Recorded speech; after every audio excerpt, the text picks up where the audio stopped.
Hey everyone, it's your Peacekeeper, and I'm coming at you with another epic battle replay in the Montana. And of course, the Montana being one of my favorite tier 10 battleships. The map is Sea of Fortune, which is an okay map. Generally speaking, this map, if you've got one team that pushes harder than the other, this map can be very lopsided.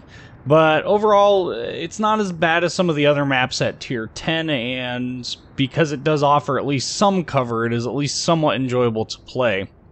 Now, there are those that definitely don't like this map, and I can understand the reasons why. And if you're in a cruiser, specifically a US cruiser, this map can be a bit hit or miss for you, because in spite of having all the islands, every cap is exposed. There's no cover in the cap itself. And if you don't have a team that's really willing to push, yeah, it can get a little hairy. So we got Bucky and myself here in Montana's, and we are going to crash C. So you will see us go ahead and push right on through C. And the only reason that this will work is because we've got enough team support to actually pull it off. And because the other team tends to push A-B more frequently than they push C. So common tactics on this map, things to watch out for. If you are sailing the opposite direction of the other enemy team, you have to be cognizant of where their battleships are at and where you are at in relation to them, because you will always be exposing a broadside to them. In fact, this map is very good for US battleships, and the fact that it can capitalize on pretty much every single broadside ship that it gets exposed to, thanks to those really high gun arcs. Even with the 16-inch 50s on board Montana and Iowa or Missouri, you can still make some pretty good take some pretty good chunks of damage off of other battleships in the game, or even other cruisers, as you catch them floating between islands, sailing broadside, trying to be dealing with somebody else, not expecting those shots to come in. Just a matter of positioning yourself correctly so that you can do that. Now, because caps in this are usually the destroyer fest, and there are thankfully only 2 destroyers on the enemy team and a lot of cruisers and battleships, we can be pretty aggressive here. We don't have to sit back and basically be passive during this. We can actively push. We just need to address all of the ships that have torpedoes, and if we do end up getting smoke in this, we will need to address that as well. This game is going to be pre-smoke fire nerf, so something to keep in mind. And right off the bat, we got ourselves an Atago. About 5,200 damage off of him. Could have been a little bit more patient and would have gotten him broadside and probably removed him from the game straight off the bat. However, sometimes you never know what they're going to do. And look, he ends up turning himself broadside anyway, so, well, he's dead. Why did we shoot at him? A little bit of a delay there. So as we continue to push into sea, you can kind of see what ships are coming in this way and what ships are not. You can see they have a Yamato, a Montana. There's a Gearing kind of hovering around, and that's it for this side right now. But what we do have is the opportunity here to exploit what I was talking about earlier with being able to shoot at broadside targets that are basically showing themselves. So we've got ourselves a Grosser Kurfürst here. Get them all selected up. Shoot. Now granted, he's going to disappear quick, so you only have a very limited time to actually engage him. But once you've started to engage those ships that are broadside like that, you can start racking up some damage. So there was about 8k damage. We're going to go ahead and traverse our turrets the other way here, in the hopes that we can catch this Montana broadside. Yeah, we're not going to get the full broadside on him, so we'll just take what we can get. Especially since he's still sailing pretty broadside to everybody. And those shots go out. And about 4,800 damage. Nothing too impressive there. But overall, I've seen far worse salvos, especially considering he had just started to turn away. We're going to duck into this smoke real quick. We're not going to be able to come to a stop in it. We're simply going way too fast. But look at what we've got over here. One of my favorite targets. Broadside battleships and broadside cruisers. So we're gonna go through, or end up going through this. We need to, this Baltimore needs to get spotted again so we can actually shoot. Oh, hey. Okay, so we ended up doing some pretty decent damage there to the Yamato. No luck with Citadels, though. But look at what we got here. We got ourselves a Baltimore that's sitting in smoke thinking he's got it all figured out. My question is, does he really have it all figured out? Anyone want to take a guess? I'm not afraid to waste salvo shooting into smoke to try and get a nearly dead Baltimore. There's the reason why. Well, maybe the rear guns will get him then. Kind of out of options here. Yep. Alright, well, we got him. So we're going to continue to push on into this cap because we got some pretty good momentum here. We have lost a ship. However, we're not doing too shabby here. You can see I'm ducking towards this island here, and my whole premise behind that is to eliminate the same problem that brought us into this situation to begin with, which was the whole, you know, being able to take advantage of enemy ships that are sitting broadside to you. And, oh, another 4K off of the Montana there. Man, that Citadel nerf. I love it and I hate it some days because I would really, really, really like for nothing other than to be able to Citadel broadside battleships to death. However, I am also enjoying the fact that Montana is infinitely more survivable now that we don't have that problem. So you can see here I've queued up HE, and we're going to sit in bow camp for just a little bit. The reason why I'm queuing up HE is because I don't really have any broadside targets to shoot at, and as you can see, 1 overpen, 3 bounces from the front guns. And this should help us out a little bit if this Shimakaze, you know, decides that it wants to come through. I suppose we have a higher chance of taking out the torpedo launchers before they actually become a problem.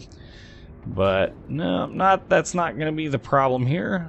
I'm going to try and see if we can't sneak around and catch this guy a little off guard. Now, in hindsight, I had a Montana that was sitting there, and this gearing was sitting there, but a couple things to keep in mind. If you're going to make a move like this when you've been spotted, you need to either choose to go broadside or choose to go bow in. You can't hover between the two because a Shimakaze is going to punish you drastically for that. And down goes our gearing. So we were at our second kill of the match. That gearing, you know, he popped around the side there. Didn't have his smoke up for whatever reason, but now because we are turning away, you can see here, look at what we got. We got ourselves some Shimatorps. Now, as soon as I've figured out that I'm going to clear the second one in, I need to stop the rudder. Come on, don't. Oh, we survived. Whew. Well, that's a good thing. We managed to survive, so now we're going to slam on the brakes and try and get ourselves around these other ones. Now, tactically, you know, Shimakaze's out there, but their whole team is basically now caps either at the A cap or the B cap, and as a result of that, we've got a lot of options in what we can do from here. Now, if we continue this push around, basically we're going to catch all of these targets broadside, which is exactly what I wanted in the first place. Well, we managed to start the Yamato on fire, but we're going to switch back to AP. And another single HE hit there.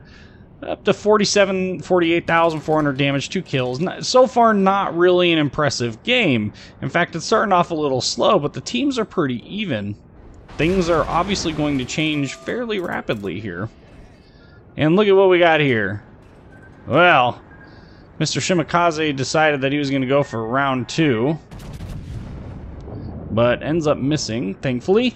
And now we need to make up our minds as to where we go from here. Now, I'm trying to get our Khabarovsk there to... Oop, there's the Citadel on the Yamato. Trying to get our Khabarovsk or our Charles Martel to go hunt down that Shima. But I don't think either one of them is going to do that.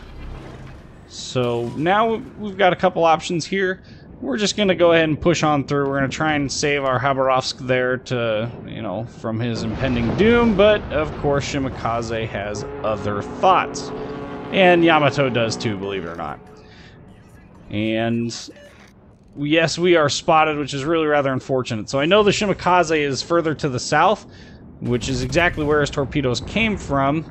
So, you know, Not terribly surprised by that, but by the same token, a little annoyed that this Charles Martel isn't going to go hunt him down, which means we need to be extra vigilant on how we handle this.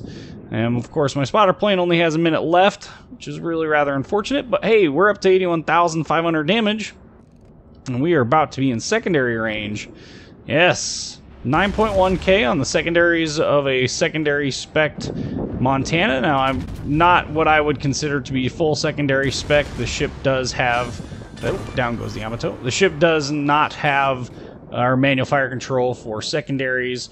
Basically, what I've done is I've taken advantage of the AFT-BFT combo in my hybrid build, and I've just changed the modules from a full AA spec to a just adding in the secondary module instead of that AA range module. Now, slow-moving Zhao here. This could be a feast or famine, as with all things. Oh! What? Oh, he must have turned just far enough away for that to occur. Shimakaze now, you know, tell him, graphing that it's going further west than it is south. You know, if I was that Shima player, I think I would have taken that chance. I think I would have gone south and east instead of south and west, or just straight west like he did. There was a lot of reward there. Those torpedoes, you know, if he happened to catch Bucky and our Charles Martel sitting there, you know, he could have gotten a pretty good hit there. Still trying to deal with these other battleships that are left, but we do have the C and B cap. There is a Friedrich der Grosse that's out there. There's a second Friedrich der Grosse that's making a B line for the B cap. Okay, so there's further proof that the Shima is going further west than it is going east. So we don't have to wear further west than it is going south. Now, tactically, you can see I did a loop back here, and part of that was to throw off any torpedoes that might have been launched there. But again, I'm trying to maximize the amount of broadsides that I can get. So I can see that the flow of their team is basically south in a southerly direction, which means that if I can get myself going in a northerly direction, I can take advantage of the most broadsides possible. Unfortunately, Bucky's up there dealing with this Friedrich der Grosse basically by himself. This other Zhao is up there. We got two Zhaos that are within range to actually shoot at him, so I'm going to try and help Bucky as best I possibly can, but I don't think we're going to be able to get him out. He goes down. So we now have choices to make. Okay, we got ourselves our own Zhao and Friedrich der Grosse to deal with. We are stealthed up, which means that the Shimakaze is now far enough west or behind the island there, which is where he's actually showing up. And we don't have to worry about his spotting. What we do have to worry about is this Zhao. Hold on to it. Do we want the Zhao or do we want the Friedrich? Well, we got ourselves our friendly Zhao here doing... I don't know what he's doing. Now, Bucky was watching this engagement, and he did not have launched any torpedoes. So I had originally thought what happened there was that the Zhao had dropped torpedoes in a drive-by, and actually what ended up happening is he didn't. So I don't know what happened specifically there, but we're going to lop off 11,206 damage off of the Friedrich. I wish that Zhao would have dropped his torpedoes on that Friedrich. If he did, it sure would be nice to know. We got 3 kills, we're up to 97,872 damage. And watch the chat as I do this next move. I'm, you know, choosing between devils here, okay? My options are to either shoot at the Zhao or shoot at the nearly dead Friedrich der Grosse. Well, if I don't shoot at the Zhao, he's going to burn me to death. If I don't shoot at the Friedrich der Grosse, there's a high probability that, you know, if I don't shoot at the Friedrich der Grosse, the secondaries are going to light me on fire. It's a lose-lose situation. There's physically no way to choose between the two to come out ahead. I mean, you either shoot at the nearly dead Friedrich der Grosse, which is what I've chosen to do now, or you shoot at the... Oh, 139 hit points. Wow. Or you shoot at the Zhao. I mean, it's that simple. Well, we're going to shoot at... We've changed to the Friedrich der Grosse, but... Well, there's a CQE, close quarters expert there. But the Zhao was presenting a much better profile at the time. and the Friedrich der Grosse finally opened up, and that's exactly what allowed me to do, allowed me to engage him successfully. Zhao turns in there, unfortunately. We do manage to get undetected, however, we get set on fire twice. Yay, fire meta. Woo. Of course, you know, it always occurs that way. But we are at 2 versus 2. You know, we got a pretty healthy point lead. Really, all that needs to happen is we need to survive at this point. It would help to take out both of these ships. Oops, briefly spotted by the Friedrich der Grosse. I'm going to turn my turrets because I have a feeling that Zhao's coming in. Turning away because Zhao has very fast and hard to dodge torpedoes. But, you know, he's making a mistake. That's definitely a mistake.